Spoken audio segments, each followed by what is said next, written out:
any guests from outside of the community, as well as from other synagogues here in Teaneck. I don't want to give a long introduction for a couple of reasons. Number one, I don't want to take that much time from Rav Lichtenstein's shir, and he's on a very busy schedule, and I want to make sure he has enough time with his family. Number two, it's very difficult to stand here and introduce someone who has meant so much to so many people, and also personally. This evening, Rav Lichtenstein is going to be honored by Yeshiva University for 50 years of contribution in Avodat HaKodesh, and I met Rav Lichtenstein 30 years ago. 30 of those 50 years have been transformative for me since I was 17 years old.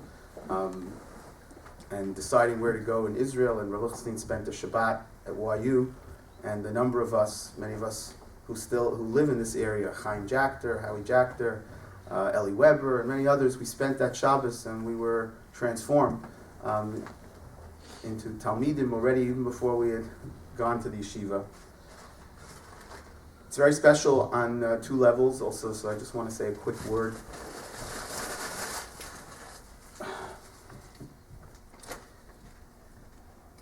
This week's Parsha, we learn about the Eved Avraham. Doesn't even have a name.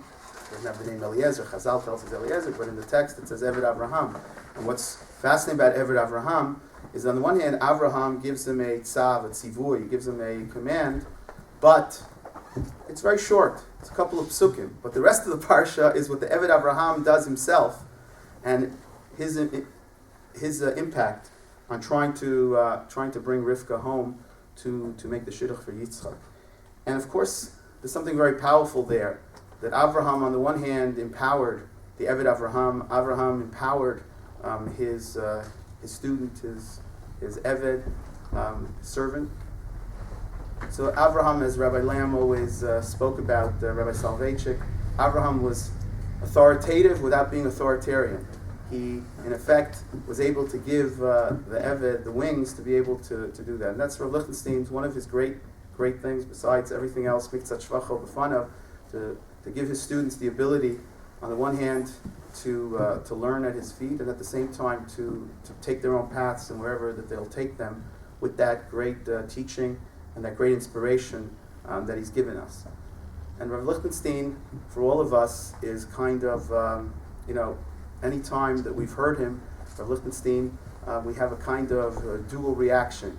On the one hand, there's a certain chalishas hadas, as we say. There's a certain sense of being overwhelmed. When you read an article of Rav Lichtenstein, you say, wow, I wish I could write like that. I wish I could express an idea with that kind of nuance. When you hear a shir, I still remember the shiurim on Chulin, on Rov and Chazaka, and to be able to analyze a topic like that, and the 4 or 5 hour Chazara shiurim, it kind of stands as an apex of excellence, a kind of aspirational. So on the one hand, there's chalishus hadas, there's a sense of being overwhelmed. On the other hand, there's a sense of aspiration, of excellence, that's what we should aspire to in everything, in Torah, in Midot, in the way that we approach life with complexity. So for us here at Netivot Shalom, it's very, very special. I really thank Rav Lichtenstein for agreeing to come and give us a shir here this morning on the topic of Minhag. Chavod Rav.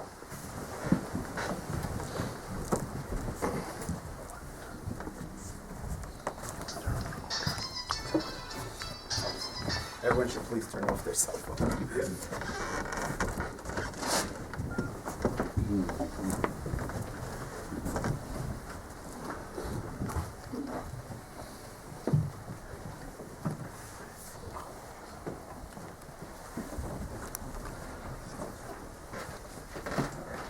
Thank you. Help God. It's a very generous introduction. And I hope that this part discussed this morning manifests some of the elements criteria discussed. Part of the human difficulties of the topic that we deal with, there's an additional factor. This is the time frame, which would that admit and allow a total survey, even at the a basic level, of the overall topic of Minhag. It's a topic which has many manifestations, takes many forms, and in addition to everything else, has all kinds of analogues with similar issues, the role of Minhag in how the other traditions, or the general legal traditions, or whether spiritual views.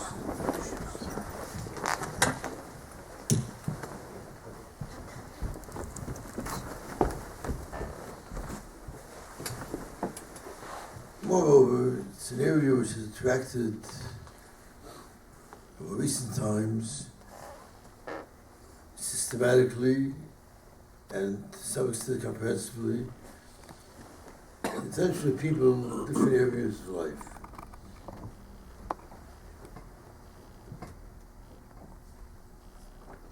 The elements which can join in the area of the word of Minhag are relevance to one plane to Bala Halacha.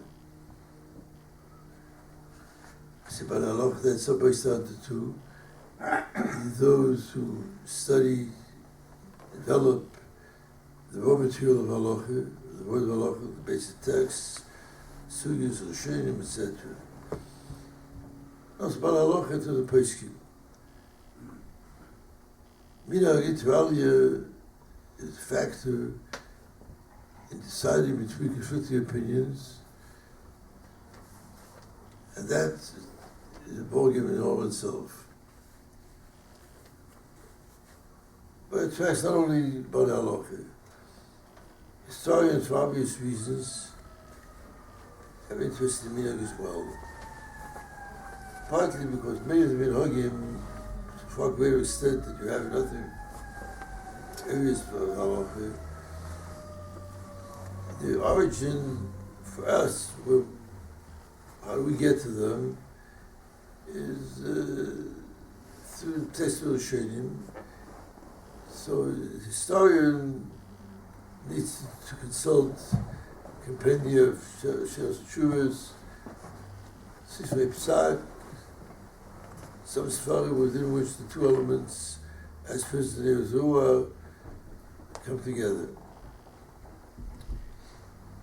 At the same token, into sociologists, for whom it may not be a question of the overall history of the phenomenon, but give us some picture of scope of area of Halacha, its roots, and then to extrapolate from that to try to understand the basic components, the source of the role of Halacha, the multiple role of Minhag, the multiple role of Minhag in our lives. And then there's another factor which some will be a little taken aback by, but I think everyone who's in the areas, as I mentioned previously, knows that is the reality. The area of Minhag is of interest to people who have an axe to grind as well. As a matter of fact, there are two axes to grind, because Minhag is a weapon, too strong a term, what does it say, is an instrument. It's a little more modest. Instrument which, in debates, which have in certain respects ideological roots, ideological content, ideological conclusions, in that debate, and the word of Halacha is one which Machlekes is very, in the positive sense of the term, it's quite widespread. In that debate, Minhag can serve one of two constituencies. On the one hand, it can be used by people who want to, at some level, to undermine the authority and position of Halacha. From their point of view, there's a certain tyrannical aspect in the basic corpus of halacha, and they have an interest in weakening that hold, and one or two ways, if you will, one or two reasons. The overwhelming power, the force of halacha, psak, sapidin, you should do this, you should do that. That's something which, without getting into details, and even if they're not worried about a particular halacha, which they don't like, but they want to weaken somehow that corpus 10 feet tall, and which binds and limits and demands persistently across the broad front. So from their point of view, anything which will, by definition, weaken the hold of halacha is useful. That weakening may take, of course, various forms. It could be a direct contravention, or if you have an halacha, as opposed to what you find the word of Minhag, what's out there, what's in here. Or it may be not a direct contravention, but as I said, a weakening of the emotional hold and the power which the word of halacha attains in our thought and our behavior. And anything which will somehow dilute that force is of interest. And therefore, one of the things that you find in some of the works written by people of what today we regard as left-wing tendencies, anything which is a reservoir of arguments against, or trying to point out to you, to prove to you that Allah, which you think is univocal, which you think is so fundamentally sound and based, it's not quite the way it is. Here I find you a place like this, place like this. Put it a little differently, as opposed to the absolutist tinge which many people find in the word of halacha, there's a relativistic component whenever you have another player in the field. And the word of Minhag is a very useful player for that reason. But the word of Minhag has a different and, you might say, diametrically opposed role within the discourse and the practice of halachic life. If before I mentioned the element of freeing someone, from a certain point of view, the word of Minhag does not free, but binds. If before the word of Minhag, you had the option, do like this, do like that, adopted a certain cooler, it all comes a steamroller of Minhag and tells you, really, you want to eat Kittis on Pesach? It's a meaning not to do it. That if you're Ashkenazi, should put it away if you don't do it. And that has roots in halacha. Allah, the father will write about Kittis and Pesach. But for the Ashkenazi, and you'd be surprised to hear that he says in Shidduchim, when these guys will discuss, one of the issues that comes up is, what are we going to do in Pesach? We eat rice, no, we don't eat rice. That's a very minor example, although it works up a lot of tension, a lot of heat, and many various content. But it's a reflection or an exemplification of the role of halacha, of the whole of Minhag, not as a liberating force, but as a demanding force, which binds us further over and above the layer, the substrate of halach. So on the one hand, minhag used in one direction, one way, can be an instrument in the hands of people who want to dilute halacha, maybe for very good reasons. I'm not discussing that now. But the effect that it can have, those who have therefore a more liberating perception of it. On the other hand, people who are conservative, lowercase c, in their outlook, for them, minhag is additional element which constricts, which demands, which imposes, and which limits some of the areas which you would have thought that you could act as you would like, at least in that direction. Along comes minhag and changes all of that. That's what I've said heretofore, before getting to the substance of the issues per se. It's clear that if there are different views of potential different uses of minhag, that didn't start today, it didn't start yesterday. To some extent, it started in the 19th century.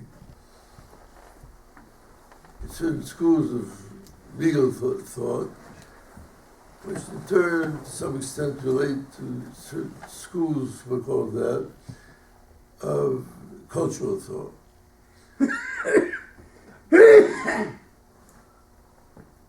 Just take an example of literature. German romanticists, they had a motto, das Volk dichtet.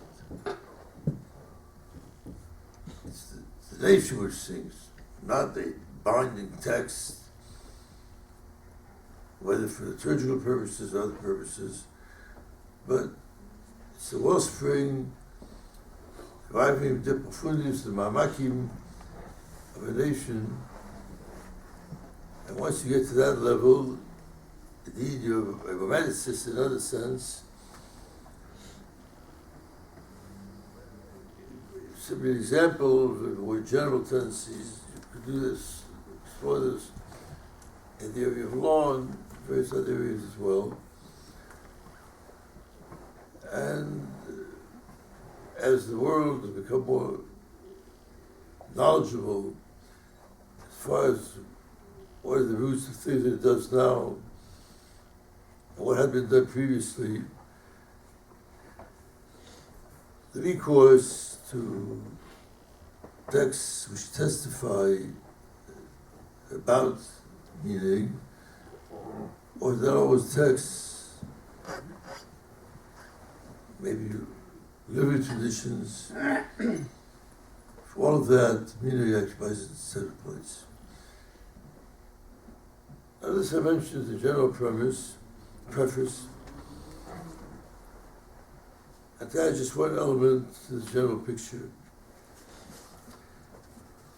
If the potential roles of minhag in overall thinking about issues of halacha as we perceive in the terms, the categories that I mentioned here, stands to reason that there's going to be an area of disagreement about this very issue. What I've done is simply indicated, but by definition, think about it for a little while, you understand this is good for those who are to the left, to the right. Well, what actually has happened? So, those stars trace the history of this, and a number of whom, my brother Rab Chaim has written about this considerably, a number of whom address a thesis that entire countries, entire traditions in the world of Shading particularly, although not only there, can be differentiated by the attitude to psak, to minhag. That is a matter to be considered further. These tendencies, of course, can be perceived and reflected in many areas, because it's more an inclination and not the person became convinced that this particular halacha should be decided one way or another way. Just to give you one example of this condition.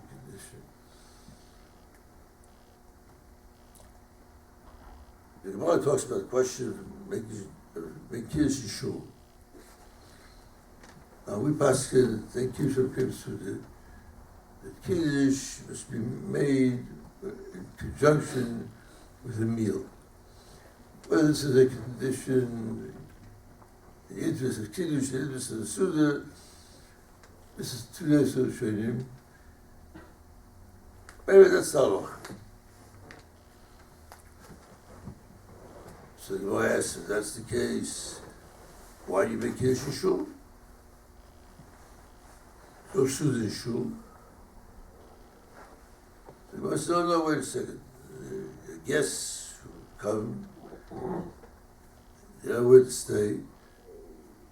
So stay in the shul, they eat in the shul, and therefore it's permissible to come to make kiddush for those orchim. Now the Shainim who had this Gemara in front of them raised the question, oh, wait a minute, that's okay in shul where people sleep over, etc. But once you live in a community where there are plenty of people who are willing to host itinerant guests, why then, and if they'll be able to kiddush at my table, so why make kiddush there too as well? So the Shainim of Spanish tradition, asked this question, and Rashba, for instance, has a shuvah, someone asked about this, and he said, that's what they do. They're wrong. Tell them to stop. Finished. A similar question was raised with the Ashkenaz tradition, the Zohar, and the answer was given, you are deign to suggest that our community is doing anything wrong. Do you know who we're talking about? People who went to the burned at the stake, tortured the barricades. And that's their Minhag, and you are challenging it.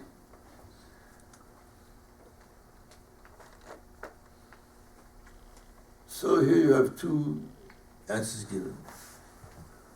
One answer is, you're right, so we used to have it, but it's a meaning. This is where we're doing. The other is a rather novel suggestion by the Baldir Zerwa. The Kiddush in Shul is something which was a separate takana, and it's a deviation from what you have in the Gemara, but a legitimate one. And one of many, many examples of different attitudes. Chaim is trying to assume that this has to do with the self-image of the community. To what extent does it presume that it consists of Kadesh Chassidei of very saintly people, or very worldly people? But that is at the level not of what function is assigned to Minhag, but the why it's assigned to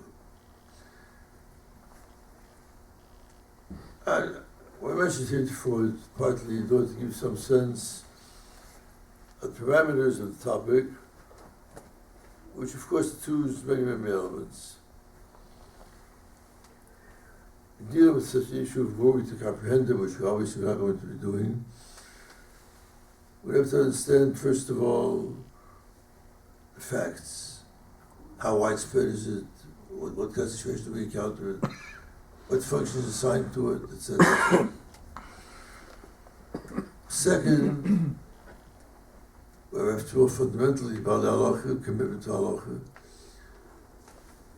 So while we might here and there see an example which seems to contravene this, but we assume so widespread, but some justification. What are the roots of this? From a legal perspective, set of halacha. Is this some kind of new phenomenon? Or should we not, whether at what point the history developed, but does the process of the recourse to Minhag concern the creation in a particular area of totally new ex nihilo yesh b'ayin? Is that it? Or something which involves the interpretation of existing texts, the resolution of existing issues and existing problems? Additionally, in light of what I mentioned here previously about the possible impact of Minhag,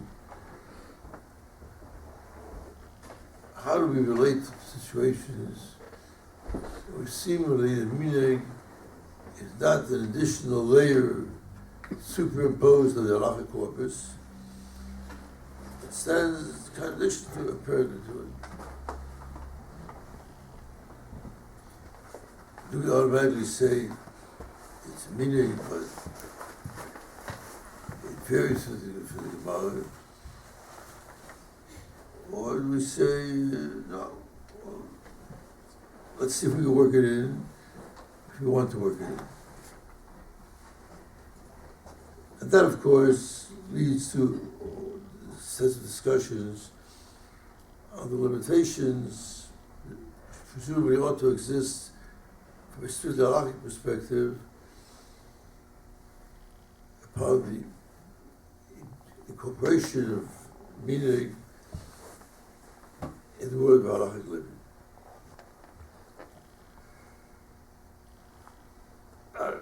Let's look first at the barest level of the use of Minhag.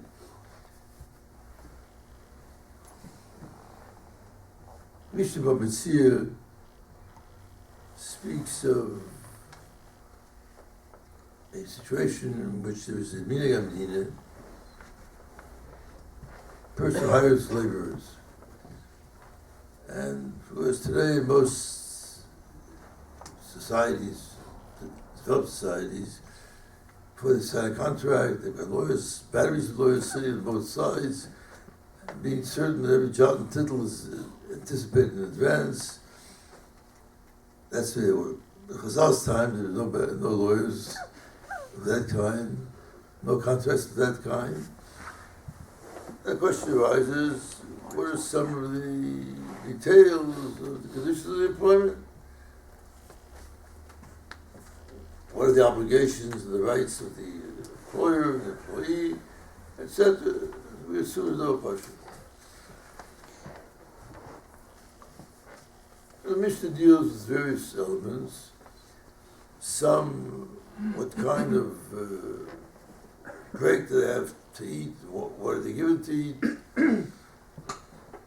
On the other hand, what are the hours? Sunrise to sunset, or for first break of light till Tzitz Yechovim. So this is something which, of course, can be discussed in advance. But if they didn't discuss it, how can community Amdina? Whatever is the problem of meeting Amdina.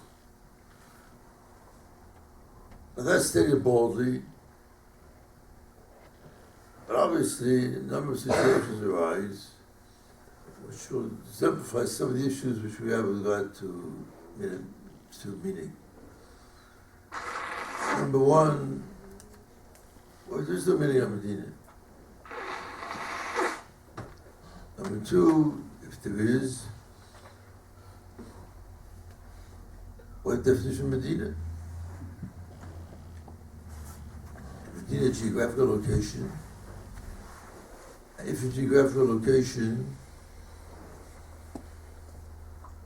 what are its limits? Your street, your neighborhood, your industry,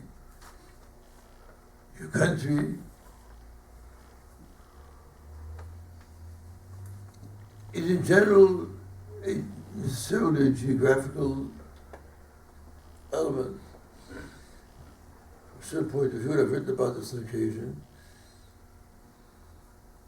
your belonging, being part of a certain community, is determined more by certain ideological considerations than by geographical ones. The Chassid of Misnagid can be influenced by where you live. But it can also be influenced by the home, the background, etc., etc.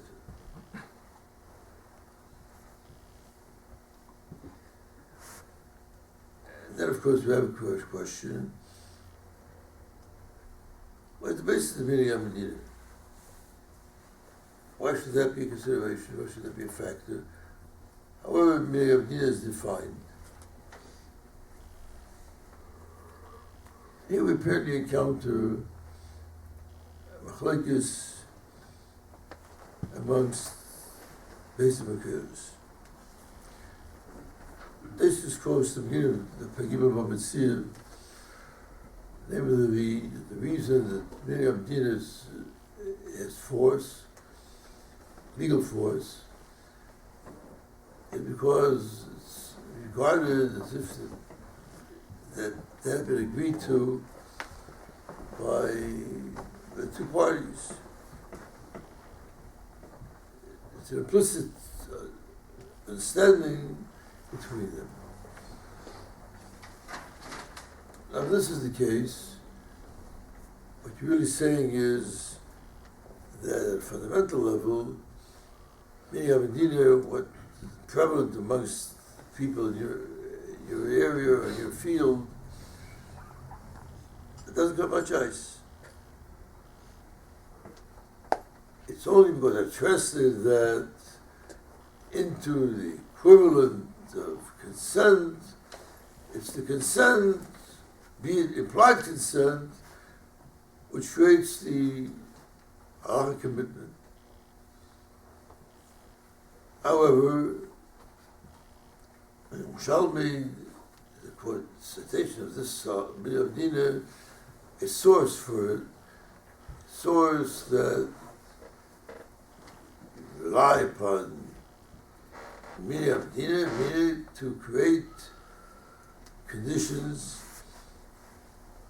And certainly there, as with the Rambam, likewise, the Rambam does not mention what Abu Shteich says. It's not that he transmuted implied consent. It's a factor in itself, with its demands and with its rights.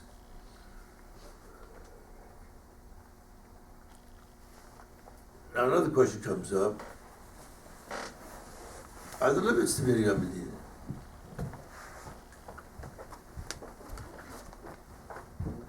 Is it bound within certain areas or not? This issue is familiar to many of our Yisraelite, Taste of Babasa, base of an Aleph. Misha speaks there that people have adjacent fields, adjacent living areas. They to put up according to one mandama, to put up a barrier between them, to enable greater privacy for the respective parties. The Mishnah there explains what does the barrier need to be made. Or if you have just a sheet, does that suffice? Fiberglass, chitzes, that suffice, etc. So Mishnah gives you a number of examples. Along came up in a Tam and said, what if they have some paper mache bechitze, which won't last the first rain? That's Minhag Amdina too. That's not Minhag Amdina, that's Minhag Shaitim, bunch of fools. Minhag does not take root when you deal with fools. It's there to provide a basis for civilized discussion by civilized people.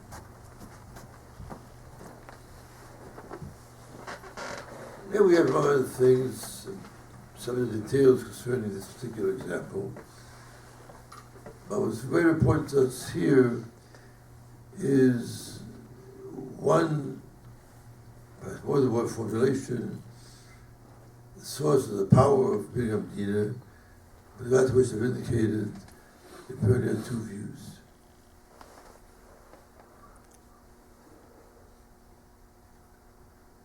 Now here we deal with an example which has to do not with areas of Yisrael. What is licensed, permissible in the area of Zasamutu, but rather something which has to do with the economic, socioeconomic relations between two parties. Of course, this issue of Minhag Amdina here raises some of the fundamental issues of laissez-faire in 19th century, 20th century thought. And here you come across that example I mentioned before, possibility of pushing it both ways. Second Minhag Amdina says to tell the government, keep your nose out of this. Where Minhag Amdina may be something you don't like because you're liberal. You don't enjoy the prospect of young 8-year-old children working 12 hours a day in a coal mine. But Minhag Amdina, that's the way it's been done for generations. That's the way we're going to do it. On the other hand, if the government tries to legislate in the opposite direction, that too can encounter resistance of people who don't like that. So here the Minhag Amdina is something which works, or the custom of meaning in general, which works against the entry into the field of other factors as part of the discussion of the area of Minhag. One which is to place it within the context of potential rivals to Minhag. As Minhag can be used to rival fundamental halacha, so it can be used, or the other force may be used to limit the power of Minhag. As the example of the time that I mentioned previously, not mentioned in the Gemara, not mentioned in the Rambam, but certainly makes a great deal of sense to us to limit the area of Minhag.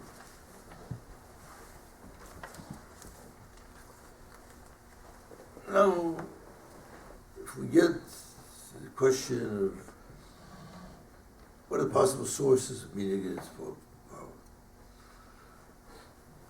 well, that first gives you a question, forces you to confront the question, is a need for a source.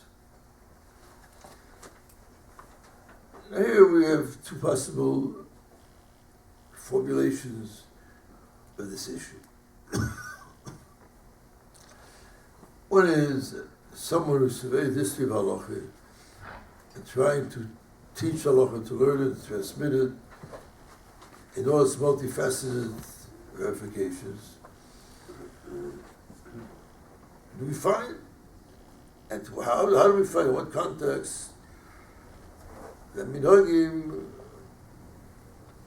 determine the source for that, which is not a conceptual source, which tells you what is the basis, the infrastructure, but as a reality, has that been done or not? And therefore, is there or is there not a justification for someone who's committed to halacha for including that commitment the component of minhag as well? That's one question, the source, at the factual level, the historical level. If you want to deal with that issue properly, you would have to, number one, go through minimally the various sugyas, call the examples, classify them, and see what you get. Do you get a picture of something which is very, very thin, or very rich? And if so, are the criteria which will help you determine when and where, for what reasons, Minhag to. And of course, the minute you get to that kind of an issue, the whole battlefield of historical element becomes very, very active.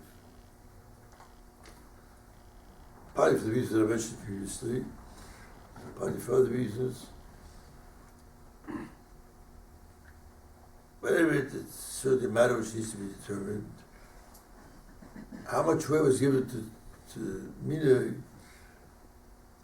that we might then be able to infer with regard to our own existence,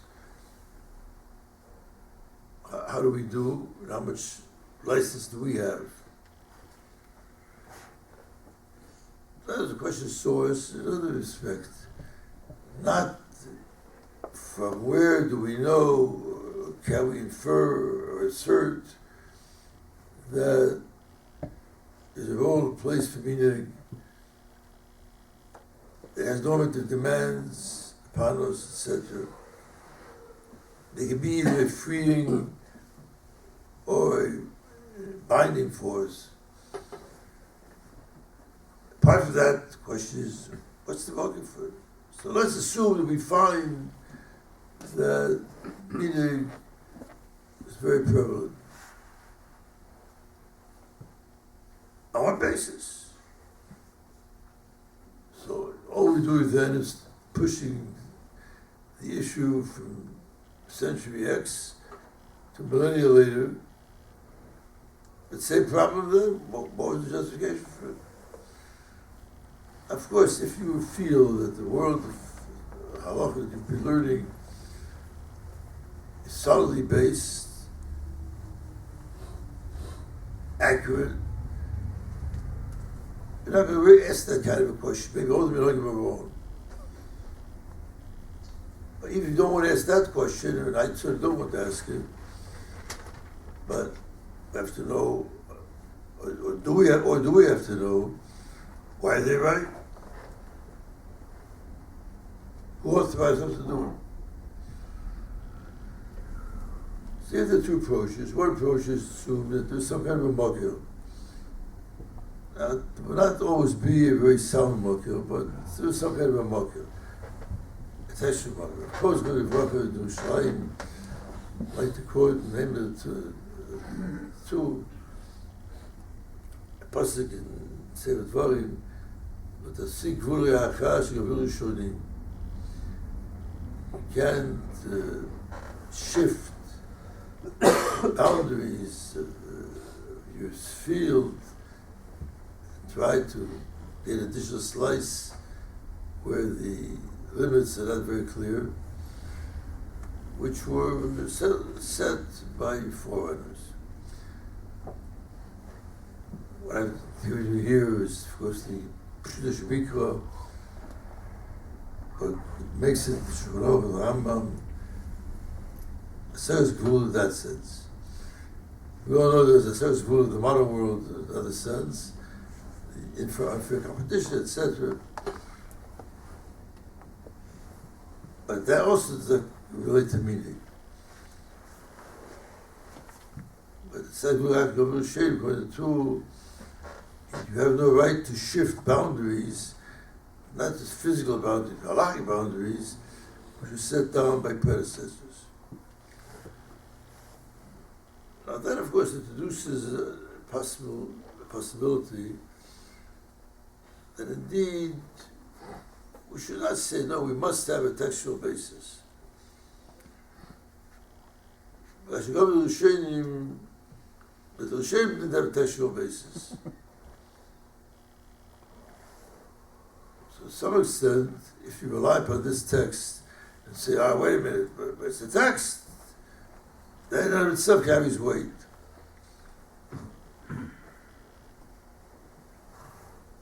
To some extent, they're suggesting at bottom, and here there's the analogy, the discussion about Mitzvah that I mentioned previously, at bottom you don't need a source.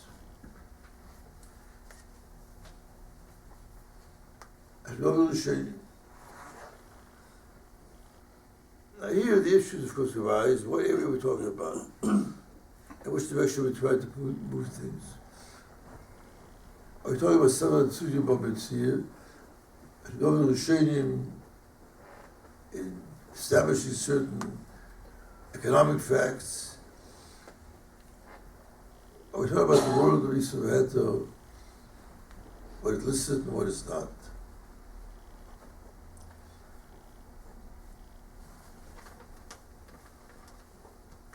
Now to say that we're relying upon such a passage,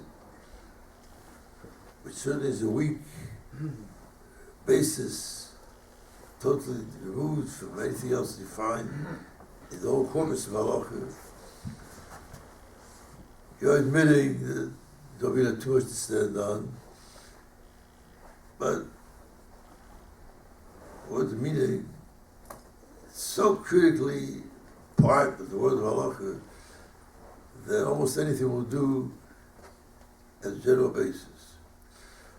But in contrast with that, someone else will come along and say, what are you talking about? You need everything you need a pasuk for your custom. Take the element, the havdil, in general law. The all precedent of custom. They're not the psukim. I doubt was incorporated in the Constitution. But no one could envision in our society, or society in general, the use, the application of law without recourse for its interpretation, implementation of these elements. Now, there are, of course, differences between countries that have a written constitution and those that don't have a written constitution, America, Britain, etc.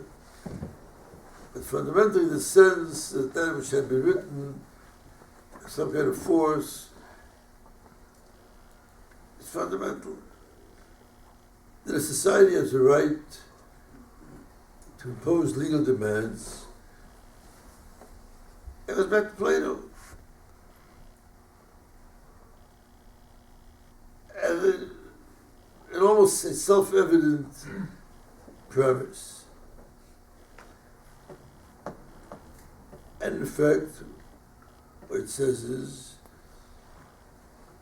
if you're a member of society, that gives you certain privileges and certain responsibilities. That is the fundamental condition of living in a civilized society ruled by law. You can live in a jungle if you want. As long as you're living in a civilized society, respect for law, recognition of the government's rights, or it's not necessarily the government. That's Volksdichte, that which emerges from the conduct of the community. That's part of the fiber of an orderly, civilized society. That's true. One might say, you're right. However, you cannot run from the Mishnah B'Metzia or B'Masa, two cases I mentioned previously, one from that to Isav.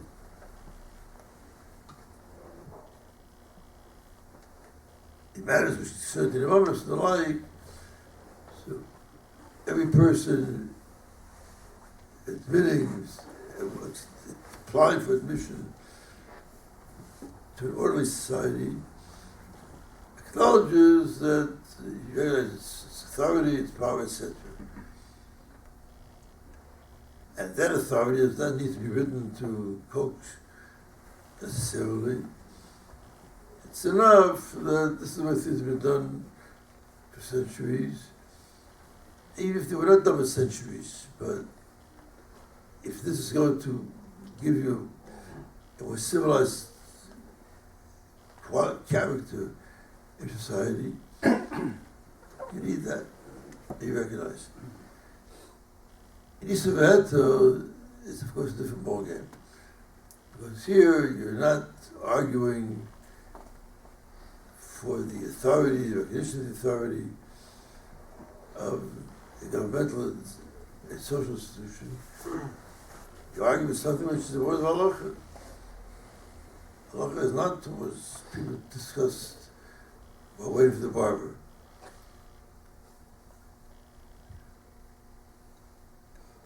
And yet, part of the recognition of the word meaning is unquestionably very much analogous to the reliance upon precedent custom in other areas. Now that in itself, how strong is recognition of either the role of government or the role of the street society, that obviously is open to question and is engendering much debate. Plato himself, I mentioned earlier, the apology speaks in one vein and laws in another vein.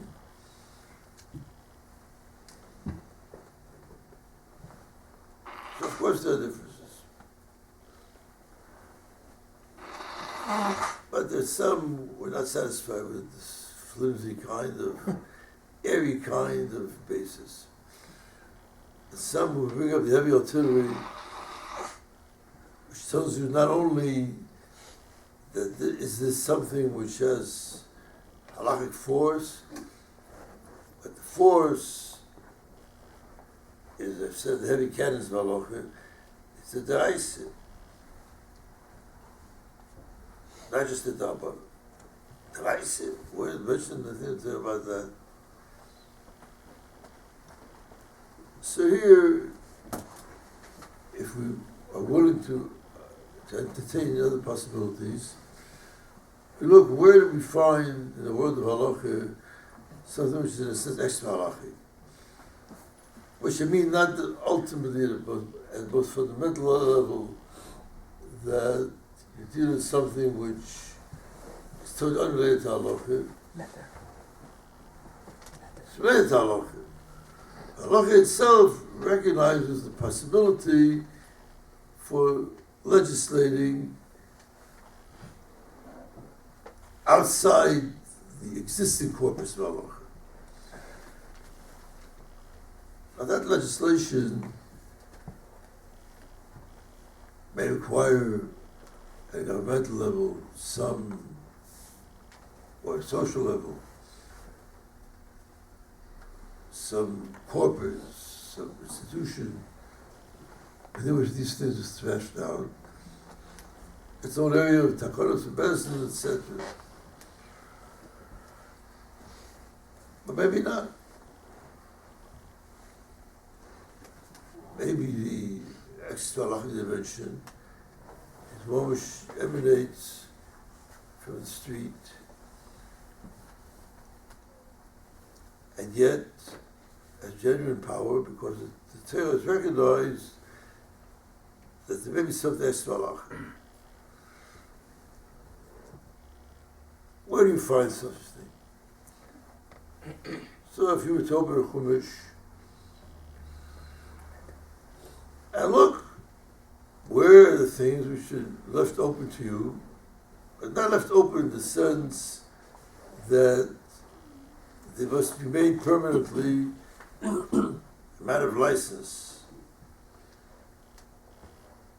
But you could generate on your own a corpus of halachos. Your private shulchan, as a private shulchan, which may be comprehensive, may touch a detail here or there, may enable, may reject. This is one of our flaw. The term flaw itself appears in the Tanakh several places. Some Shem understood that it means that which is made explicit. Some understood it means that which was verbalized. In any event, people about halacha, there are several areas: Zirus, Nedarim, Shvuos, Achmachamim, Hektish. In all of these, subject to a welter of much detail, in all of these, individual or group can create new suit. And Isa is not new. The fact that it applies to this particular element is new. If I made Isa by myself against eating chocolate, that is not something which is new, the power to make it edel. The fact that in my case it applies to chocolate, that is new. So some Acharonim, some Sefer particularly, and for a moment we can think in terms of the historical element, some Sefer had much reason to try to hold the fort against, they call it the Neologim, reform movements. He fought them vehemently and vigorously. And for him, indeed, the spirit of Chashas B'Torah, the spirit of trying to be intransigent but possibility of change. So for him, Minhag became not the liberating force, but almost a enslaving force. On the Gemara, we find that Minhag can indeed be a liberating element. In other roles, the roles I've done so far have been in creating halachas yesh b'ayin, without getting involved in the question of what kind of raw material you have. Secondly, establishing some level a prevalent precedent, but without getting involved in Minhag in the area of psak. The area of psak might speak at two levels. Some issues which arise in the world of Minhag are not strictly speaking issues of psak mamish. Take texts that we have in the Siddur. So if you cover one tradition, you say Shmak Leir Shemar Keinu. Another tradition, Avu Achman, same thing. It's a question of psak. Is the Machais the Gemara about this? Of course not. Things evolved in a particular way, and there are entire Sfarim which have taken to comparing prevalent texts, Tefillah in Babel, in Yisrael, Rashi, Sfar, etc., etc. Those are not halakhish, narrowly speaking. There are certain halachas which we have in the Gemara concerning the ability or the right of a person or community to alter text of Tefillah.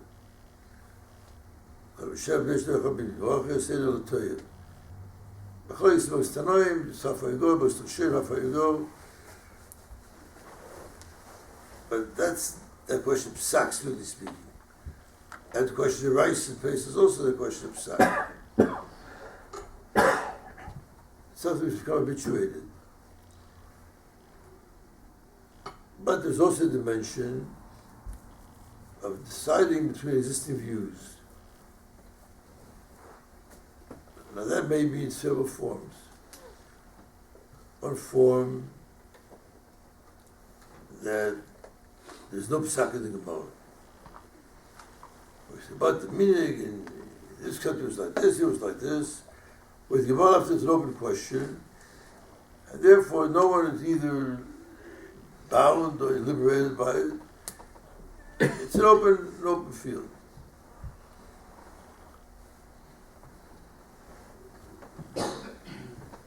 And then again, the Minhag may define and determine not what you may do, but instead what you must do. But it works, as I said before, two directions. For instance, the Gemara Brachas, the Beis, have several machlokes among different areas. And including, the Gemara says that no alma kitlas sovi. The world, the Welt, except the psak of three different Tanoim, three different machlokes. That's a psak. But the question of course arises is, there's a psak, does that enforce a psak? Have the people who live in community A determined that Rabbi Eliezer is right, Rabbi Yeshua is wrong, it's not machlokes? Or no, they've not determined who's right, who's wrong. They're taking a standoffish position. We are just ordinary Balabatim, or maybe ordinary Rabbonim, and we don't know Rabbi Eliezer is right, Rabbi Yeshua is wrong, vice versa. But in order to structure our lives and know what do we get up in the morning, we don't need to know. We have adopted the view of Rabbi Eliezer. And it's a whole dimension, totally different from what I was talking about before, about the Balabatim who employ, etc. That's an additional role. But coming back to what I discussed before, the power of the world of psak, of the world of Minhag, is one which can generate something anew, and a sort of psak. And sometimes in critical areas.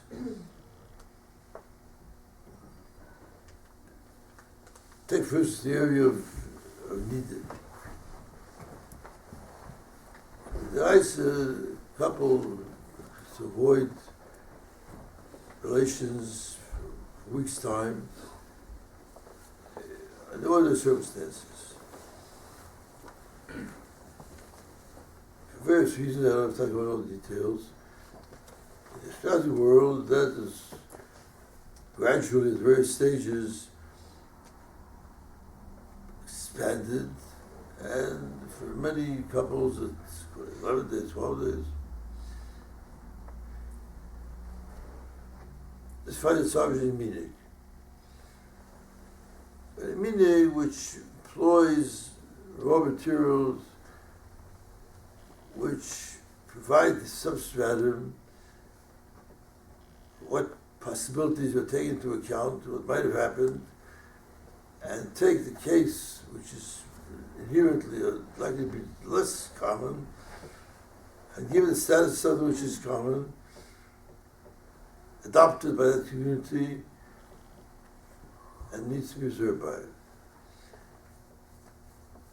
Now, from the point of view of some sefer, that's something which is to be viewed the equivalent of a neder. Neder. Make a neder, you have to live up to it. But here comes the first other questions. Several. Number one, a neder which the Torah speaks is an individual initiative. That's what we call meaning. Meaning is, generally speaking, a social initiative. As I mentioned previously, how that society is to be defined is of course, of importance. But here we're talking about something social. Can you make the jump and to say that this is the equivalent of neder? It's never a personal issue. So this is not so totally the discovery of the part of Sefer. The Perek in Shas, fourth Perek in Pesachim, Mokum Shenag. Now the Mishnah there does not start where we're starting. Does not start with what is the reason that you need to observe Minhagim. Or to what extent do you need to observe them? It talks about the question of a person who lives in an area, one place A, moves to place B, in one place they have one meaning, another place a different meaning. At that place. But meanwhile, the Gemara goes on a very full discussion of Minhagim in that sense, and the area which is either actually a neder or quasi-neder is touched upon. In the Gemara, the Yerushalmi, the Rif, the Balmor, the Ramban, the works.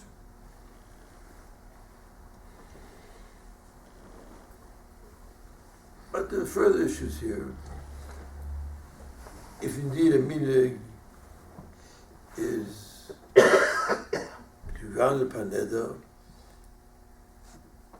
it should be limited by the force of neder as well. I can't make an neder halacha if that is something which relates to the halacha. The area of halacha, with Ramban particularly understands the Gemara, the area of halacha is off bounds for individual nedarim. If you neder Hashem, the Ramban explains, it's not a question that you're already against the halacha. The word of halacha is, it's not part of your ballpark. You're out of bounds. If that's the case, then you could not build custom upon neder. If neder itself is its limitations.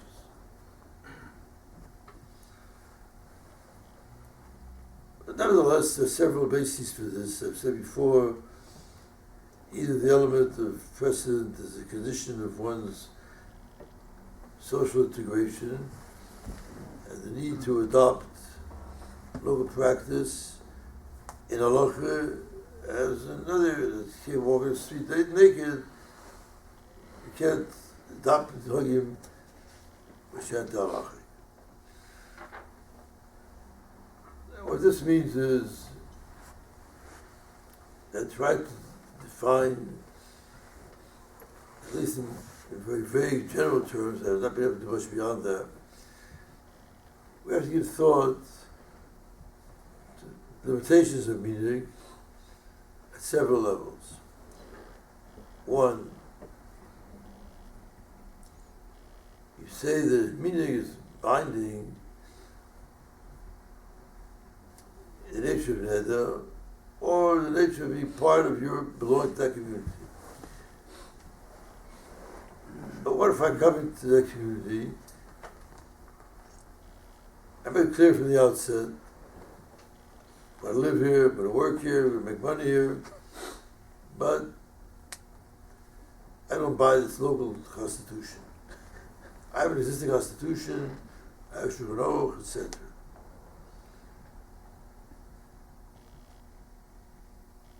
So here you have an issue which is similar to, if one familiar to the sugyas of Bavasa in different context. Gemara says that the members of a particular group, be it a guild, be it a union, whatever it is, can set down certain rules and laws concerning that group.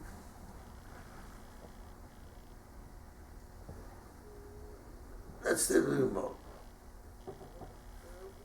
Most Shem assume that as long as that situation obtains, any person who comes to live with that community, part of that Medina, is bound by those laws. Now, of course, the obvious problem over here is you don't need to be very imaginative to understand that if the union is forming the laws of unionizing, what kind of laws they're going to have as opposed to that which is drawn up by the NAM.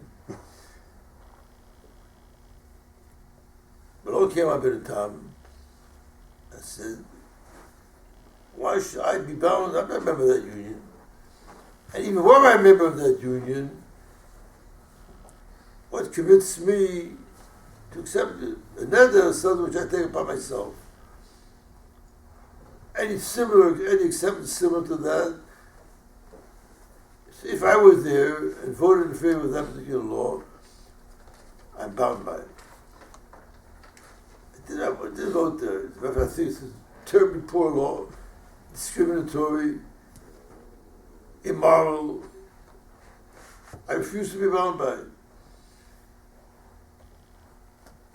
So the Tam said that indeed you can do that.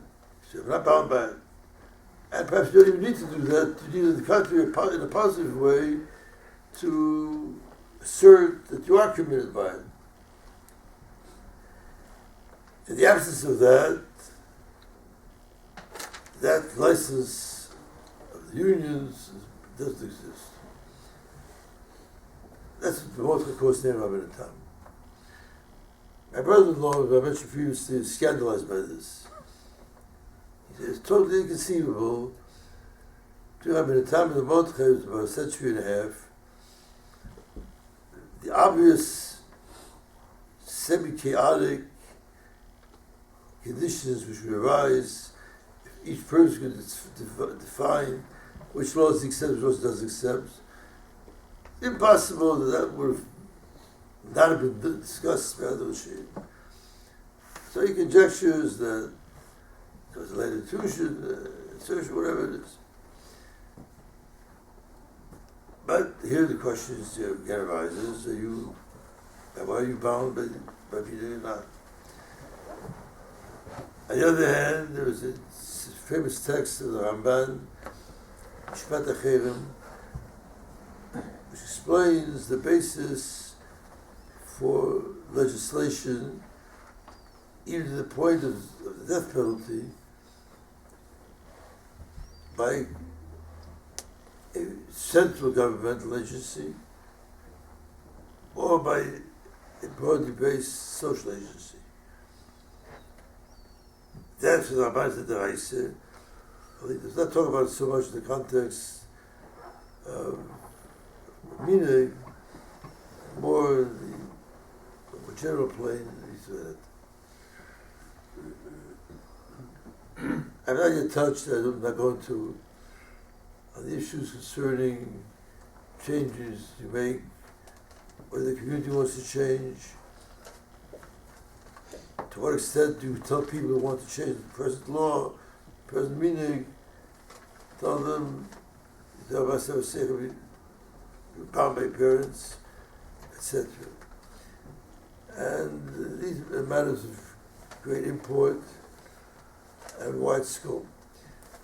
I very much recommend to those who want to deal with that particular aspect a sefer which I have over here called Talim Rati, published by a resident of Yerushalayim HaKodesh, and a very decent fellow. You just call him up, he said a sefer, he sent him the money, he pays right away. Very, very nice. Very detailed sefer. But anyway, that's just one matter that I've omitted. I'm going to go into more, but I thought of dealing with the issue Minhag here that would have to deal with certain elements, examples very selectively, to deal with the general directions and the general bases of Minhag, again rather selectively. Although I've tried to put on the table over here the primary and the foremost modes of interpretation for its basis and its authority, at least we have basic structure and the parameters and the bases. I conclude as I began by stressing the significance of Minhag in our lives. Let no one infer that I think that therefore we should demote Minhag. In many areas, Minhagim have taken root, not just say of Aharon or without it. Have taken root in terms of determining standards of Aharon observance, attitudes, axiologically speaking or legally speaking, and they're very much part of the fabric of our lives.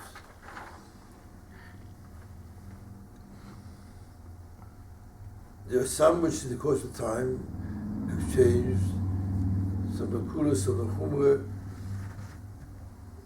where the conditions for that kind of change were rife. But to the extent that for many people it's a very divisive factor, at least to understand the basis of Minhag, its authority, its position within our lives, and some of the values which the Minhagim were intended to preserve and to enhance, all that is very much part of our life of halacha. So, want to be certain that how basically we perceive, at least that is clear delimited, but recognizing again that so much more than what I presented here needs to be learned. Thank you very much. Thank you very much.